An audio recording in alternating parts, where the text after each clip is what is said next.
Drink up, Elena. It's for your stress. My mother slid the green smoothie across the table. She did not know I had a hidden camera in the kitchen. She did not know I had watched her crush enough heart medication into this glass to kill a horse just 10 minutes ago.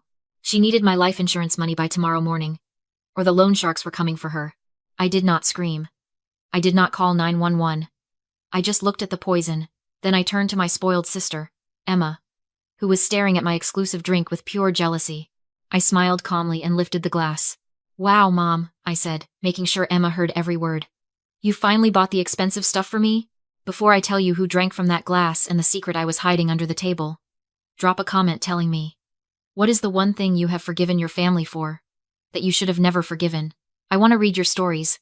You might be wondering why I did not just leave years ago. Why I stayed in that house, paying their bills, fixing their messes, and letting them treat me like an ATM with a pulse. The answer is simple. I was the utility child. Every toxic family has one. Emma was the ornament. Pretty. Fragile. There to be admired and protected. I was the utility. I was the one who fixed the leaking roof when Cameron gambled away the repair money. I was the one who paid off the credit cards Susan maxed out on essential trips to Cabo. I was not loved. I was used. And for a long time, I mistook being needed for being loved. They thought I was weak. They thought I stayed because I was desperate for their approval. They did not realize that while I was writing the checks, I was also keeping the receipts. The shift happened 2 months ago. I came home from a 12-hour shift to find a foreclosure notice taped to the front door. Cameron had ignored the mortgage for 6 months. We were 48 hours away from the sheriff throwing our furniture onto the lawn. Susan was crying in the kitchen. Not because we were losing our home, but because Emma would not have a place to host her book club. Cameron was pacing, looking for someone to blame. "Fix it, Elena," he said. He did not ask. He commanded, "You have savings. Pay the arrears." I looked at him, and for the first time, the fog cleared. I saw a man who would drain me dry, and then complain about the dust. "I will pay it," I said. "But there is a condition." I drove them to a notary that afternoon. I paid the $50,000 in arrears, but in exchange, they signed a quitclaim deed. They transferred the title of the house solely to my name. They signed it because they were desperate, and because they are arrogant. They thought it was just a piece of paper. They thought they could manipulate me into giving it back later, or that I would never actually kick them out. They thought they still owned me, so by extension, they owned the house. That signature was the first nail in their coffin.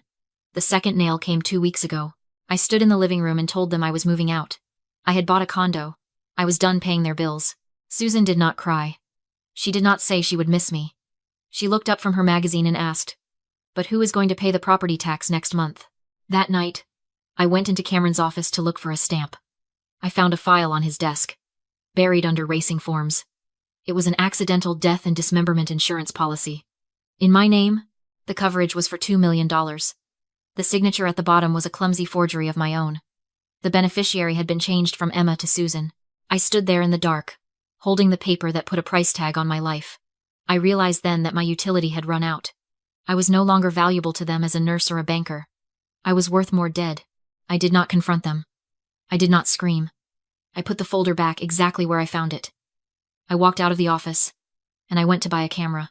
I did not confront them about the policy because confrontation gives the enemy a chance to come up with a lie. Instead, I went to a tech store 2 towns over and bought a $40 USB wall charger. It looked exactly like the cheap white block you use to charge an iPhone, except this one had a pinhole camera lens right above the USB port. I plugged it into the kitchen outlet yesterday afternoon. "My charger died," I told Susan. "Do not unplug this. I need it for my shift tomorrow." She did not even look at it. To her, it was just another piece of clutter I was responsible for. 2 hours before dinner tonight, I sat in my car down the block and opened the app on my phone. The feed was crystal clear. The first thing I heard was Cameron's voice. He was on speakerphone, pacing the kitchen floor. The voice on the other end was not a bank teller. It was a man with a gravelly, calm voice that terrified me more than any scream could. "Monday morning. Cameron," the voice said. 9 a.m. "You have the $500,000, or you leave the house in a body bag. We are done granting extensions." Cameron hung up. He looked sick. He looked like a trapped animal. "We have to do it tonight," he whispered. Susan was standing by the counter. She pulled a prescription bottle out of her purse. I recognized the orange label immediately. It was my grandmother's digoxin. She had passed away 3 months ago, and Susan had claimed she cleaned out the medicine cabinet. I thought she threw them away. I was wrong. I watched my mother pour a handful of the white pills into a mortar. She started grinding them. The sound was a rhythmic, scratching crunch, crunch, crunch. But it was not Susan's actions that broke me. It was Cameron's. He did not help her grind the pills. He did not pour the smoothie. He sat in his recliner in the living room, visible in the corner of the frame. As the sound of the grinding got louder, he picked up the remote. He did not turn around. He did not tell her to stop. He just turned up the volume on the game show he was watching. There is a specific kind of evil in passive parenting. We call it the bystander effect. But in a family, it is worse. It is the parent who says, "I never laid a hand on you," while watching the other parent beat you black and blue. Cameron told himself he was innocent. He told himself that if he did not touch the poison, he was not a killer. He was just a man watching TV, while his wife solved their financial problem. His silence was his signature on my death certificate. I watched Susan dump the white powder into the blender with the kale and the expensive fruit. I watched her blend it until it was a smooth, frothy green. I watched her pour it into the crystal glass. I closed the app. I sat in my car for a long time, staring at the steering wheel. I could have driven away. I could have gone to the police right then. But if I did, they would claim it was a mistake. They would claim they were just crushing meds for themselves. Without a body, without the attempt, it was just a video of a woman making a smoothie. I needed them to commit. I needed them to hand me the glass. I started the engine and drove back to the house. I walked through the front door, kissed my father on the cheek, and sat down at the table. The glass was heavy in my hand. It was cold, condensation beating on the crystal. Across the table, Cameron was vibrating with anxiety. He kept glancing at the grandfather clock in the hallway. Tick-tock. 9 hours until the deadline. 9 hours until he either had my life insurance payout or a broken kneecap. I brought the glass to my lips, but I did not drink. I inhaled deeply. "Oh my God," I said, letting my eyes flutter closed. "Mom. Seriously?" The room went dead silent. Susan froze, her fork halfway to her mouth. "What?" she whispered. "This smells exactly like that $20 glow skin smoothie from the organic market downtown," I said. "The one with the collagen and the rare kale blend? I thought you said we were cutting back." I looked at Emma. "If you want to trap a rat, you use cheese. If you want to trap a narcissist, you use exclusivity."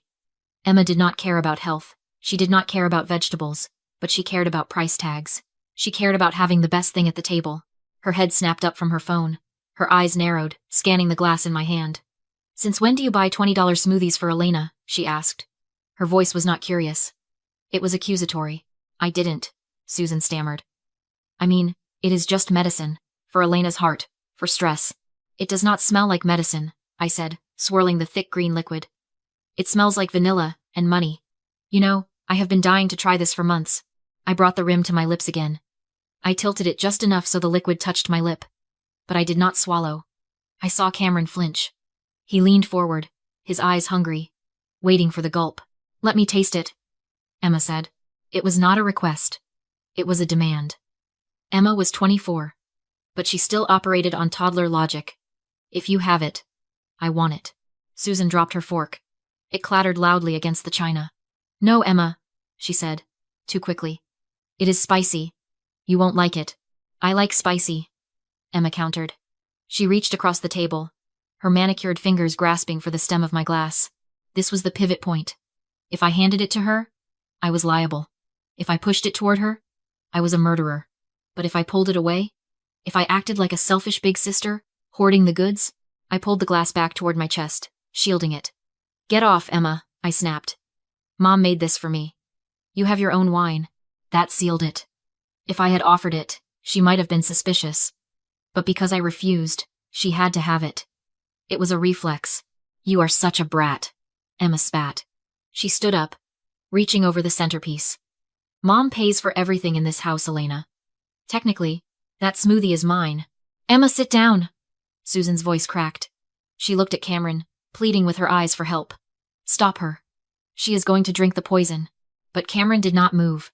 He looked at the clock. He looked at me.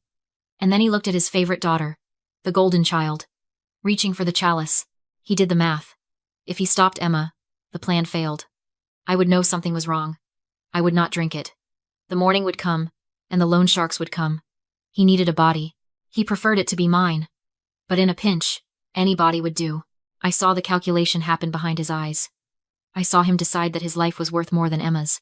Let her have a sip, Elena, Cameron said, his voice flat. Do not be stingy. Susan gasped. She looked at her husband with horror, realizing for the first time that there is no honor among parasites. I looked at Emma. She was smug. She thought she was winning a petty argument over a beverage. She thought she was putting me in my place. She did not know she was fighting for the right to stop her own heart. Fine, I said. I released my grip on the glass. If you want it that bad, take it. Emma snatched the glass from the table with the speed of a viper. She held it close to her chest, glaring at us like we were about to tackle her for it. Mine, she said childishly. Susan lunged. It was an instinctual, animalistic movement. She reached across the table, her hand aimed to slap the glass out of Emma's grip. Emma, no! Do not drink that! For a split second, I thought the game was over.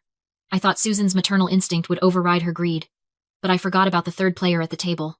Cameron's hand shot out from under the tablecloth. He grabbed Susan's wrist. He did not just hold it. He squeezed it. Hard. I saw his knuckles turn white. Susan froze, her arms suspended in midair, her eyes wide and terrified as she looked at her husband. Time seemed to stretch. In that silence, an entire conversation happened between my parents. Cameron stared at Susan. His eyes were dark, hollow pits of desperation. Monday morning, his eyes said. The loan sharks, the broken legs, the body bag. If Susan knocked that glass over, the digoxin would be wasted on the carpet. The plan would fail. I would be alive. The insurance money would be out of reach. And by tomorrow morning, Cameron would be a dead man. He was making a choice. He was weighing the life of his golden child against his own survival, and he chose himself. He gave Susan's wrist a sharp, warning jerk. Let her drink. Susan made a small, broken sound, and stopped fighting. Tears gathered in her eyes as she looked at Emma. Whatever fear was hanging over her mattered more than saving her favorite child. Emma, unaware of the silent pact happening a few feet away, read the tension completely wrong. She thought Susan was being dramatic over an expensive smoothie. You guys are ridiculous, she scoffed. It's just a drink. She lifted the glass, met my eyes with a smug little smile, and swallowed a huge mouthful like it was a dare. I watched the green liquid disappear. There's a kind of cruel irony to the way entitlement destroys a person. Emma wasn't collapsing because of one bad decision in one moment. She was collapsing because she'd been raised on permission, trained to take what she wanted, trained to believe boundaries didn't apply to her, trained to treat my things like communal property and my protests like background noise. They built the weapon. I just set it on the table. Emma put the glass down with a satisfied clink and wiped her mouth with the back of her hand. Bitter, she said, wrinkling her nose. I don't get why you wanted it. Acquired taste, I said, and went back to my dinner. The next stretch of time felt endless. The clock kept ticking. Silverware scraped. Cameron ate fast, like speed could outrun consequences. Susan didn't eat at all, she just stared at Emma, wide-eyed, flinching at every movement like she was waiting for a trap to snap shut. I kept eating. I kept waiting. Then Emma's hand slipped. Her fork clattered against the plate, loud enough to make Susan jerk. Weird, Emma mumbled, rubbing her eyes. She squinted up at the lights. Why does everything look off? Cameron forced a tight smile. It's nothing. Just eat. Emma shook her head. No. I feel... She didn't finish. She lurched forward, gagging, and the smoothie came back up onto the pristine tablecloth. Emma! Susan screamed, already scrambling out of her chair. Emma slid sideways, hit the floor hard, and went frighteningly still. Her breathing turned shallow and wrong, like her body was forgetting how to do it. Susan dropped to her knees, sobbing, grabbing Emma's hand like she could pull her back with sheer force. Do something. Call 911. Cameron fumbled for his phone. His hands shook so badly he nearly dropped it, but the whole time, his eyes kept flicking to me. Not to his daughter. To the witness.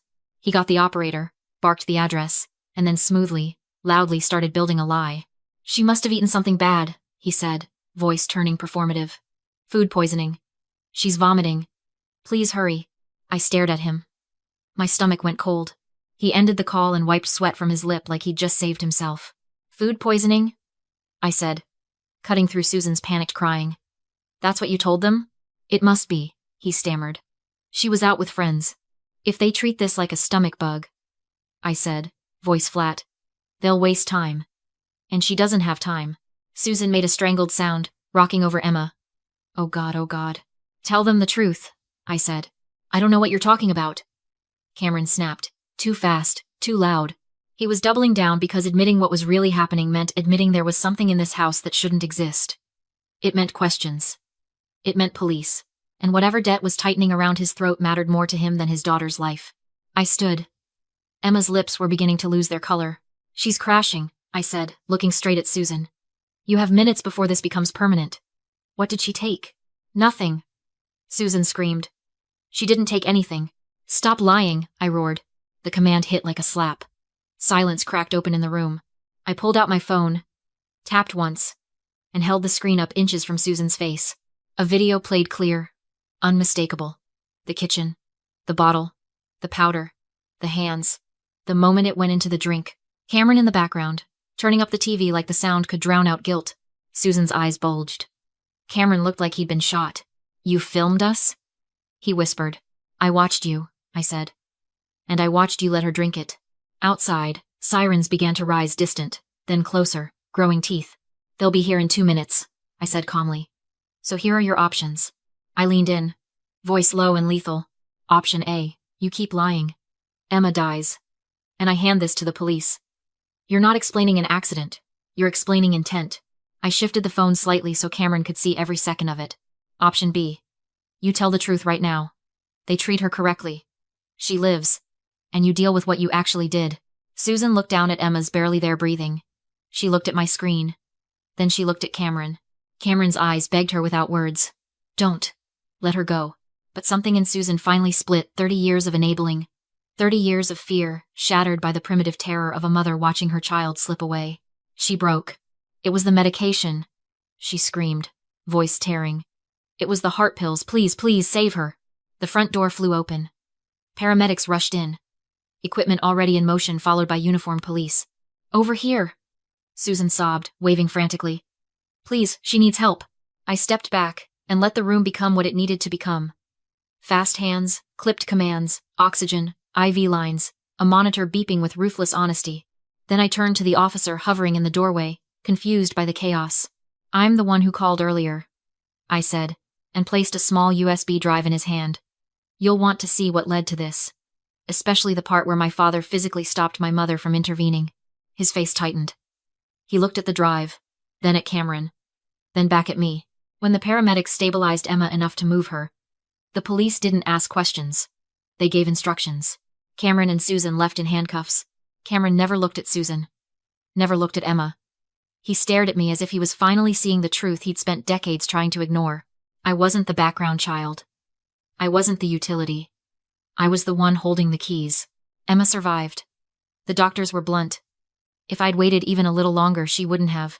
She spent weeks in intensive care, and she didn't come out unchanged. But the real shift happened when I showed her the video in her hospital room. She cried when she saw Susan's hands. She went quiet, stone quiet when she saw Cameron's choice. And for the first time in her life, Emma understood she wasn't precious to them. She was useful. She was currency. Just like me, she testified. It was the first genuinely selfless act she'd ever made. Maybe because she finally realized the truth. Monsters don't only live in fairy tales. Sometimes they live in your kitchen. Smiling across the dinner table.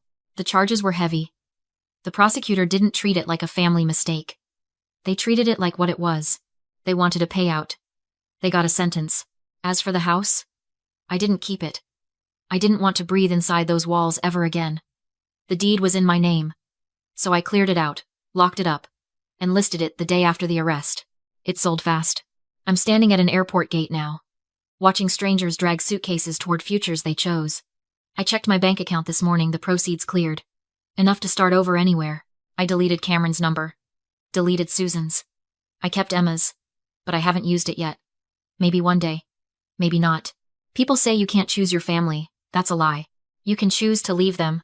You can choose to survive them. And sometimes, the only revenge you need is refusing to keep drinking what they keep trying to pour. So tell me, if you were in my shoes, watching that glass in her hand, would you have knocked it away? Or would you have let the golden child take the sip? Drop your answer in the comments and share this story if you believe karma always finds the address.